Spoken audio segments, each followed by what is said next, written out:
Hi there. Today I'm going to be reading to you from my new book, The Rooftop Party. I'm just going to be reading to you from the beginning of chapter one, not all of chapter one, but part of it. And I hope you like what you hear. The book is available in paperback, ebook, and audiobook. So here goes.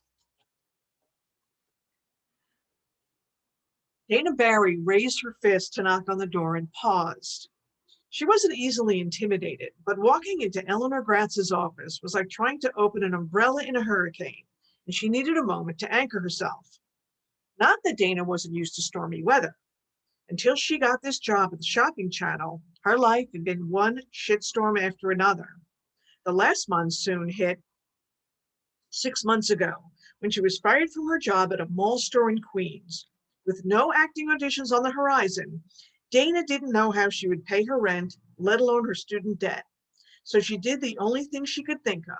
She got drunk and high. Thank God for her friend Megan, who burst in and dragged her to an open call. Now here she was with a steady gig as a shopping channel host, and she was crushing it. Dana took a breath and rapped twice on the door. If that's not Anthony Bourdain with an exotic drink and 2 tickets to Fiji, get lost, Eleanor called. Dana opened the door and stuck her head in. You know he's dead, right? Like this whole place might be if I don't get my work done. Despite the warning, Dana stepped inside. The sun-drenched office of the shopping channel's head buyer was a study in whites, grays, and aqua blues. Eleanor sat behind a long desk the color of sea pearls. She was 60-ish, with shoulder-length salt and pepper hair, offset by hammered silver hoop earrings. She wore a jewel-toned top with bell sleeves, bohemian-inspired but sophisticated. A pair of tortoiseshell reading glasses rested low on her nose. Through the window behind her, the Manhattan skyline flexed its might against the sky. You want me to come back? Dana asked. Like a yeast infection, Eleanor said. But she sighed, relenting. Sit down. Dana took one of the chairs opposite her desk, and the two women studied one another. Despite her bluster, Eleanor's demeanor was open, and Dana took a moment to reflect. She could hardly believe how long she'd been in this job without screwing up. Usually, she'd be cleaning lead out of her foot by now and filing for unemployment. But somehow, every self-sabotaging shot had missed, so she was living the life of an actual adult with a paycheck that covered her expenses and then some. And sure, she missed the rush of going on auditions and the thrill of getting callbacks. She even missed nursing the hurt of rejections, but she didn't miss getting threatening notices when she was late on her student loan payments or being so broke she couldn't afford tampons without a discount coupon. But lately, Dana worried it could all blow away. Despite her personal success, the company's sales were down overall. They had even brought in a new CEO, sending a ripple of anxiety through every department. That's why she wanted to present her idea to someone important. They tell me you're a resident action hero, Eleanor said, saving us all from imminent demise. She laced her fingers, and her emerald-cut diamond ring took center stage.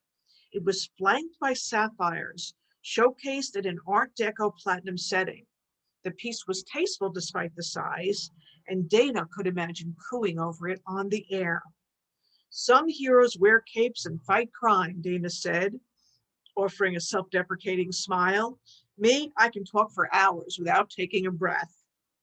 Eleanor shook her head, her expression serious. Silly girl, you don't even know your own superpower. Enlighten me. It's your eye for detail. Dana shrugged. She'd heard that kind of thing before. She noticed minutia on an almost atomic level. It enabled her to talk about the quality of the polished rivets on a pair of jeggings with the same gushing enthusiasm she could rally for a diamond ring. I've been told it's pathological, she said. As long as you can move products, Eleanor said, I don't care what you call it. That's what I came here to talk to you about, products. Eleanor shrugged as if to say, what else is new? People talk to her about products all day long. Dana hoped she could break through and lean forward to study Eleanor Gratz's age-defying complexion. Though her face was softening around the jawline, There was barely a wrinkle, and nothing about her appearance suggested Botox or a facelift.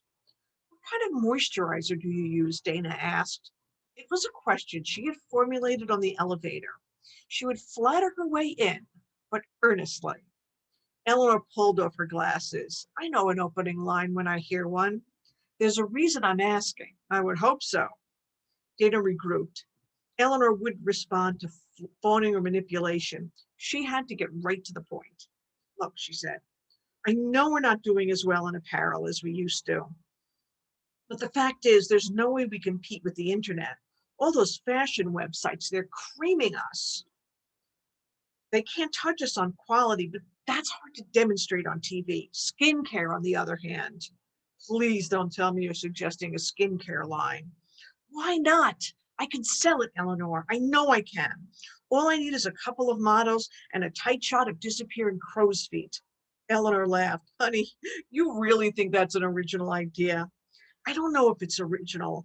I just know I can make it work. She had been studying the industry giants, HSN and QVC, and knew that any product with a strong demo moved like beer at a frat party. 20 years ago, when this was still a young company, I brought in a skincare line and it was a disaster. Dana straightened her back. Maybe it wasn't the right time or the right host, or I don't know. Point is, 20 years is a long time. It's worth another shot, don't you think? Which is why I've been pitching the idea every few years, but the board always knocks it down, like they have PTSD from one loss on the book 2 decades ago. Dana considered this as she pictured the man now occupying the largest office in the company. He had the look of an aging preppy with a mop full of white hair and webs of burst blood vessels on his nose and cheeks, evidence, she assumed, of a hard drinking past, though today he seemed as sober as a judge.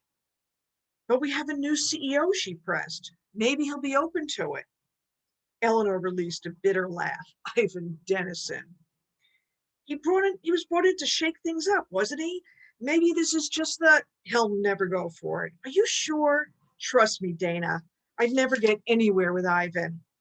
She trailed off as if she were burrowing deep inside an idea. What is it? Dana asked. Eleanor pursed her lips in thought.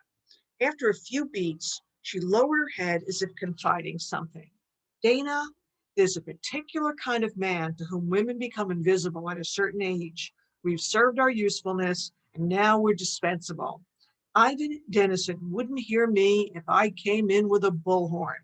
You? Dana asked. Eleanor was such an imposing presence. This was hard to imagine.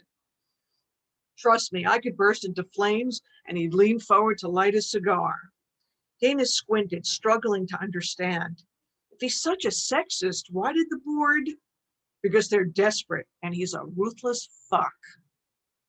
Dana sat back and tried to reconcile this description of Ivan with the friendly man who had been introduced to her on the set. He'd been flattering and collegial, conspicuously straight-laced, the sort of man who found a way to work his marital status into every conversation with a woman. He seemed nice enough to me, Dana said. Eleanor indicated the entirety of Dana's lanky 29-year-old appearance with a sweep of her hand. Of course he did. What if I pitched him the idea? Dana asked, energized. He seems to like me. He probably wants to bang you. So what? Dana said. He's got this whole choir boy vibe going on, like a born-again something or other. I don't think he'll come on to me. And if he does, he won't. Eleanor raised an eyebrow, and Dana got it. Guys who constantly mentioned their wives were covering up their darkest urges. Cage beasts posing as carpool dads. I can handle it, Dana said. I promise. That's all I'm going to read for right now. It's only part of chapter 1. I hope you like what you heard. I hope that makes you want to read more. And that's it. That's the end of my video for today. Thanks for watching. Bye.